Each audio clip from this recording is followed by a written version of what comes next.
કોઈ પણ સંકલ્પ કરો તો ન ફલાર્થમ ન ભોગાર્થમ, કોઈ ફળની આશા. એ તો ગીતાકાર પણ કહે છે ને, ભગવાન કૃષ્ણ પણ અર્જુનને કહે છે કે તું ફળની આશા ના રાખ, તું તારું કામ કરતો જા.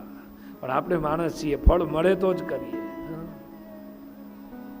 હે માતાજી, મારો છોકરો 12માં પાસ થશે તો જ તને પેંડા ધરાવીશ, જો પાસ થઈ જાય તો કિલો ધરાવીએ, જો ના પાસ થાય તો કાંઈ નહીં. માતાજીને જય સિયારામ. આપણે સ્વાર્થી છીએ.